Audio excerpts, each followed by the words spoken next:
ఆయన కాషాయం ధరించిన హైందవ వ్యతిరేకి. హిందూ దేవాలయాలే ఆయన టార్గెట్. సనాతనంపై విషం చిమ్మడమే ఆయన లక్ష్యం. నిత్యం మాతాజీ పేరు స్మరిస్తారు, కానీ ఆచరణలో మాత్రం ఆమడ దూరంలో ఉంటారు. నోటికి ఎంతొస్తే అంత మాట్లాడి ఆ పుణ్యక్షేత్రం పరువు తీస్తున్నారు. కోట్లాది మంది హిందువుల ప్రకోపానికి గురవుతున్నారు. భక్తునికి భగవంతునికి అనుసంధానమయ్యే దేవాలయాలపైన కారుకూతులు కూసిందెవరు? జాతరలు, పుష్కరాలు, కుంభమేళపై హేళన చేసిందెవరు? సోషల్ మీడియాలో ఆయన వీడియో వైరల్ అవుతున్నా ఆ ప్రభుత్వం ఎందుకు స్పందించడం లేదు? హిందువుల మనోభావాలు పాలకులకు పట్టవా? ఆయన మాటల దాడి ఎవరికి కనిపించడం లేదా? ఇంతకీ ఎవరైనా? ఆ ప్రాంతం ఇది. దేవుళ్లపై అవాక్కులు, పుణ్యక్షేత్రాలపై చవాక్కులు, జాతరలపై విద్వేషం, పుష్కరాలపై అక్కసు, కుంభమేళాపై సెటైర్లు, పురాణాలపై హేళన. ప్రతి విషయంలోనూ ఆయనది ఒక్కటే పంథ. సందర్భం ఏదైనా ఆయన టార్గెట్ సనాతన ధర్మమే.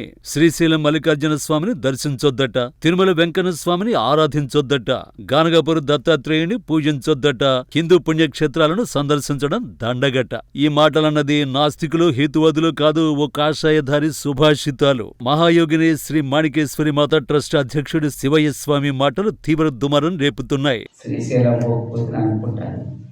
అజ్ఞానంలో పోరాదు. మాట్లాడాలంటే అది ఏం మాట్లాడాలి తెలుసుకోవాలి. జాతర పెట్టేది మోత్కుపల్లిలో అడుగుతున్నా నేను. ఏముంది ఆ జాతర వల్ల ఉపయోగం? మోత్కుపల్లిలో జాతర పెడతారు, మన్యంకొండలో జాతర పెడతారు, ఇంకెక్కడెక్కడో పెడతారు, అన్ని దిక్కుల పెడతారు జాతర. ఎంతమందిని సన్మార్గంలోకి తెచ్చితే ఒక జాతర వల్ల ఉపయోగం. అది కురుమూర్తి అని పోతారు, అక్కడ పోతారు. అంతా ఏం గొరిదాటి కాదు పోయేది. ఏంటి అక్కడ పోతే ఉంది, ఇక్కడ పోతే ఉంది, ఎక్కడ పోతే ఏమున్నది? బట్టి ఇదంతా ఏమి లేదు. వాటి దాంట్లో కూడా ఏమి లేదు. ఆ జాతరలు చేశారు. ఇప్పుడు మన్నెప్పుడు జాతర పోయినారు కదా, పోయినారు. వేల మంది వచ్చి ఉండొచ్చు, లక్షల మంది కూడా వచ్చి ఉండొచ్చు. ఆడ ఎవరైనా సుగ్రానంలోకి ఒక్కరన్నా వచ్చారా? సుగ్రానం ఒక్కరికన్నా, సుగ్రానకులారా అని ఒక్కరికన్నా తెలిపారా? ఆ జాతర పెద్దలు, ఆ జాతర నడిపేటి వాళ్ళు, ఆ మోతుకుపల్లి భీమరాయుడు చేస్తున్నాడా? తొలినాడులో ఇంటి నుండి బయలుదేరిన తర్వాత శ్రీశైలం శ్రీ మల్లికార్జున స్వామికి ప్రార్థనలు చేసే మాణికేశ్వరి మాత యోగా, ధ్యానం చేయడం ప్రారంభించింది. ఆ తర్వాతే యానగుందిలో ఆధ్యాత్మిక క్షేత్రాన్ని నెలకొల్పింది. కర్ణాటక, తెలంగాణ సరిహద్దులో ఉన్న యానగుంది కొండపై 6 దశాబ్దాల పాటు భక్తులకు దర్శనమిచ్చి 86వ ఏట శివైక్యం చెందారు. మాణికేశ్వరి మాతకు ఎంతో ఇష్టమైన శ్రీశైలం పుణ్యక్షేత్రంపైనే శివయ్య స్వామి చులకనగా మాట్లాడడంతో విమర్శలు వెల్లువెత్తుతున్నాయి. శ్రీశైలం పోయినా ఏముంది, అంత శుద్ధ దండుగా, అక్కడ ఓ శిల్పం ఉంటది, ఒక నది ఉంటది, కోట్లు డబ్బులు ఇవ్వాలి, కేజీల బంగారం హుండీలో వేయాలంటూ శివయ్య చేసిన కామెంట్లు సోషల్ మీడియాలో వైరల్ అవుతున్నాయి. శ్రీశైలం మల్లికార్జునుడు మన దగ్గరికి వస్తాడు, కాశీ విశ్వేశ్వరుడు మన దగ్గరికి వస్తాడు, మోతుకుపల్లి భీమరాయుడు మన దగ్గరికే వస్తాడు. అజ్ఞానం నుంచి దూరం కావాలి, అబద్ధం నుంచి, అసత్యం నుంచి దూరం కావాలి. అన్ని పురాణాలు, పుక్కిట పురాణాలు చెప్తారంతా. ఏమున్నట్టు వాటి వాళ్ళు అదేమన్నంటే అదే చదవాలంటారు, ఆ పురాణాలే కావాలంటారు. ఏమో సత్సంగాలు చేస్తారు, పురాణాలు పెడతారు, అవన్నీ పెడతారు. అని వాళ్ళల్లో అటువంటి శక్తి ఇవ్వగలిగిన శక్తి వాళ్ళకు ఉన్నదా? పుష్కరాలని ఒకటి పెడతారు, మునిగే వస్తారు. మునిగి వస్తే పాపం పోతుందా? మరి అంత పాపాలు పోతుంటే మరి ఎందుకు పాపం నడుస్తుంది భారతదేశంలో కూడా? అడుగుతున్నాను నేను ప్రశ్న సమాజాన్ని. పాపాలు పోవాలి కదా, పుష్కరాలు చేస్తూనే ఉన్నారు కదా ప్రతి సంవత్సరం. మరి అందరూ పవిత్రులు అయిపోవాలి కదా.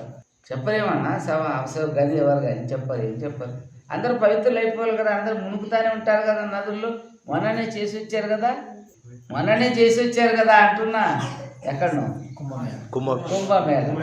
మరి అందరు పవిత్రులు అయిపోవాలి కదా భారతదేశంలో. ఈ అసత్యము ఈ అధర్మం ఇదంతా ఎందుకు ఉన్నది? హైందవ సంస్కృతి సాంప్రదాయాలు పూజా విధానాలపై శివయ్య స్వామి చేసిన వ్యాఖ్యలు కలకలం రేపుతున్నాయి. టెంకాయలు కొడితే ఏముంటది, బియ్యం పోస్తే ఏం వస్తది అంటూ ఆయన చేసిన వ్యాఖ్యలు భక్తులు ఆగ్రహాన్ని కలిగిస్తున్నాయి. అహింసామూర్తి మాణికేశ్వరి మాత సన్నిధానంలో ప్రెసిడెంట్ అంటూ గొప్పలు చెబుతున్న వ్యక్తి హిందూ మతంపై విద్వేషం రగిలించేలా మాట్లాడటంపై విమర్శలు వెల్లువెత్తుతున్నాయి. పరాయి మతాలు మన మతాన్ని ఎక్కిరిస్తున్నాయి.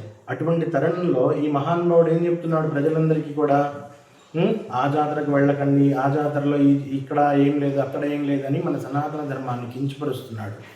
కించపరిచేది కూడా కాకుండా ఆ యొక్క మన సనాతన ధర్మానికి నాశనం చేయడానికి ఇతను కంకణం కట్టుకున్నట్టున్నాడు. ఎందుకనంటే ప్రజల్లో ఈ యొక్క సనాతన ధర్మంపై ఉన్నటువంటి మక్కువ తగ్గిపోతున్నటువంటి తరుణంలో ఇంతమంది స్వామీజీలం పీఠాధిపతులు వీళ్ళందరి ప్రజల్లో చైతన్యం తీసుకురావాలని మేము ఇంత తపన పడుతుంటే ఈ మహానుభావుడు మన సనాతన ధర్మంపైనే బురద జల్లుతున్నాడు. దాని భగవంతుని నమ్మకండి, ఇది చమ్మకండి, ఇది చేయకండి అని చెప్పి ఈ మహానుభావుడు ప్రజలందరికీ ఏం చెప్తున్నాడు? ప్రజల్లో మన సనాతన ధర్మం పైన విద్వేషాన్ని రెచ్చగొడుతున్నాడా? కానీ తప్పు. ఇది చాలా పొరపాటు చేస్తున్నారు. ఈ వ్యక్తి చేస్తున్నటువంటి పని చాలా అమానుషమైనటువంటి దారుణమైనటువంటిది. ఆశ్రమాలు పేరు పెట్టుకొని ఆశ్రమాల్లో స్వామీజీలుగా అవతారం ఎత్తి కాషాయ వస్త్రం ముసుగులో మీరు చేస్తున్నటువంటి దందా ఇదా, మోసం ఇదా, మన సనాతన ధర్మం పైన చేస్తున్నటువంటి కుట్ర ఇది. ఇలాంటి వాళ్ళందరినీ ఆశ్రమాల్లో ఉంచకూడదు. శివయ్య స్వామి మాట్లాడిన తీరు కోట్లాది హిందువుల మనోభావాలను దెబ్బతీసేలా ఉందని హిందూ సంఘాల నేతలు, భక్తులు ఆవేదన వ్యక్తం చేస్తున్నారు. సనాతన ధర్మంపై విషం చెబుతూ భారతీయ సంస్కృతి సంప్రదాయాల్ని తూలనాడుతూ భక్తుల విశ్వాసాలను గాయపరుస్తున్న శివయ్యపై తక్షణమే చట్టపరమైన చర్యలు తీసుకోవాలని డిమాండ్ చేస్తున్నారు. దేవుడు మన దగ్గరకు వచ్చే స్థాయిలో మనం లేము కాబట్టి దేవుడి దగ్గరకు మనం వెళుతూ వస్తూ ఉంటే ఆ దేవుడి అనుగ్రహం మనకు కలుగుతుంది. క్షేత్రాలు వృధా అని ఒక మాట అన్నారు. మొత్తం జనాన్ని కూడా ప్రజలందరినీ కూడా సంరక్షిస్తూ ఉన్నటువంటి గొప్ప స్థలాలు అవి. ఇది మన శ్రీశైలము, తిరుపతి, మహానంది, యాగంటి, ఇట్లా శైవ క్షేత్రాలు కావచ్చు, వైష్ణవ క్షేత్రాలు కావచ్చు, ఏవి తీసుకున్నా సరే భగవంతుడు దిగి వచ్చినటువంటి స్థలాలు. అటువంటి స్థలంలో ఒక భగవత్ శక్తి మాత్రమే ఉండదండి. ఇది ప్రతి హిందువు గుర్తించాల్సింది ఏంటంటే క్షేత్రానికి మనం ఎందుకు వెళ్ళాలి అంటే ఒక్క భగవత్ శక్తి కోసమే కాదు, ఆ క్షేత్రంలో తపస్సు చేస్తున్నటువంటి ప్రతి మహర్షి తపస్సు కూడా ఆ క్షేత్రానికి మనం వెళ్తే ఆ తపశ్శక్తి మనకు అందుతుంది. ప్రతిదీ కూడా కాదు అని ఈ శివయ్య మాట్లాడుతున్నారు కదా, అతడిని ఎట్టి పరిస్థితుల్లో ఏ హిందూ సంఘంలో అయినా ఎక్కడ కనపడ్డా ఆయన వదిలిపెట్టవద్దు. దయచేసి అతన్ని కఠినంగా శిక్షిస్తే తప్ప ఇటువంటి వారు ఒకటి గుర్తుపెట్టుకోండి, హిందూ ధర్మాలన్నీ కూడా శివయ్యని కనుక మనం బహిరంగంగా శిక్షించే విధంగా కనుక చేస్తే అతడి శిక్ష ఎలా ఉండాలి అంటే ఇతరత్ర వాళ్ళు కూడా భయపడాలి. ఒకవైపు పరమేశ్వరుడి గురించి చెబుతూనే మరోవైపు మల్లికార్జున స్వామి, వెంకటేశ్వర స్వామి, దత్తాత్రేయ స్వాముల అస్తిత్వాన్ని ప్రశ్నించడం శివయ్య ద్వంద్వ వైఖరికి నిదర్శనం. భావ ప్రకటన స్వేచ్ఛ పేరుతో చరిత్రను వివాదాల్లోకి లాగడం వల్ల హిందూ ధర్మం బలపడకపోగా అంతర్గత కలహాలతో బలహీనపడే అవకాశం ఉందన్న ఆందోళన వ్యక్తమవుతోంది. పుణ్యక్షేత్రాలైన మోతుకుపల్లి, మన్యంకొండ, కురుమూర్తి జాతరలను అపహాస్యం చేస్తూ ఇవన్నీ తెలివి తక్కువ పనులని అనడంతో భక్తులు గుర్రుగా ఉన్నారు. ఆశ్రమంలో మీరేమేమి దందాలు చేస్తున్నారో, మీరేమేమి మోసాలు చేస్తున్నారో, ప్రజల్ని ఏ విధంగా మీరు మభ్యపెడుతున్నారో, మోసం చేస్తున్నారో మాకు అన్ని విషయాలు తెలుసు. కానీ ఇన్ని రోజులు గమ్ముకున్నాం, నోరు మూసుకొని ఉన్నాం. ఎందుకంటే ఆశ్రమాన్ని నడుపుతున్నారనేటువంటి ఉద్దేశంతో. మీరు ఇటువంటి వ్యాఖ్యలు చేస్తే మాత్రం ఖబర్దార్, మిమ్మల్ని తెలంగాణ సాధు పరిషత్ నుంచి బహిష్కరించి ఆశ్రమంలో లేకుండా కాషాయ వస్త్రాలు ఇప్పించి మిమ్మల్ని శ్వేతవస్త్రం కట్టి పంపిస్తాం. దయచేసి సనాతన ధర్మానికి సపోర్ట్ చేయండి.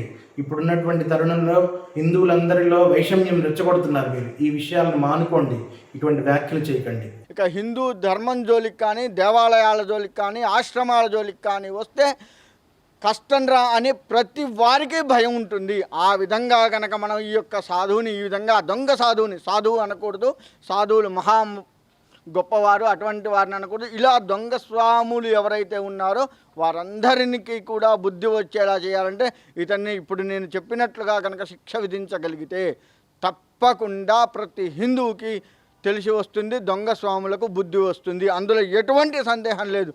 కాబట్టి ప్రతి హిందువులారా ఇది జాగరూకులై ఉండండి. దీన్ని ఖండించడానికి ప్రతి హిందువు ముందుకు రండి. శివయ్య చేసిన రెచ్చగొట్టే వ్యాఖ్యలతో ఆధ్యాత్మిక సామాజిక వర్గాల్లో తీవ్ర చర్చనీయాంశమవుతున్నాయి. శతాబ్దాలుగా స్థిరపడిన నమ్మకాలను ప్రశ్నించడం వెనుక కుట్ర కోణం ఉందన్న విమర్శలు వస్తున్నాయి. శివయ్య స్పీచ్ వీడియో సోషల్ మీడియాలో వైరల్ అవుతోంది. ఆధ్యాత్మిక చారిత్రక అంశాలపై వివాదాలు రేపడం ద్వారా శివయ్య ఏం సాధిస్తారన్నది ప్రశ్నార్థకంగా మారింది. మాణికేశ్వరి మాత ఆశయ స్ఫూర్తిని భావితరాలకు చాటి చెప్పాల్సిన వ్యక్తి ఇలా హిందూ వ్యతిరేకగా మాట్లాడడంతో మాణికేశ్వరి మాత అనుచరులు విస్మయానికి గురవుతున్నారు. ఇక యానగుంది క్షేత్రంలో ఉన్న వెంకటేశ్వరుడి గుడిలో సిగరెట్లు కలకలం రేపుతున్నాయి. అసలు మాణికేశ్వరి మాత ఆశ్రమంలో ఏం జరుగుతోంది? శ్రీనివాసుడి గర్భగుడిలో సిగరెట్ డబ్బాలను ఎవరు పెట్టారనే సందేహాలు సర్వత్రా వ్యక్తమవుతున్నాయి. ప్రపంచంలోని అత్యంత పురాతన సంస్కృతికి నెలవు భారతదేశం. పురాణాలను కట్టుకథలని చెప్పడం హిందూ వ్యతిరేక పైత్యానికి పరాకాష్ట. హిందూ దేవుళ్లపై అసంబద్ధ వ్యాఖ్యలు విడ్డూరంగా ఉన్నాయి. నాస్తికులు దేవుణ్ణి, దేవుడి ఉనికిని నమ్మరు. కానీ కాషాయధారిగా ఉంటూ నిత్యం శివనామస్మరణ చేస్తూ హిందూ దేవుళ్లను చులకన చేయడం ఎంతవరకు సమంజసం?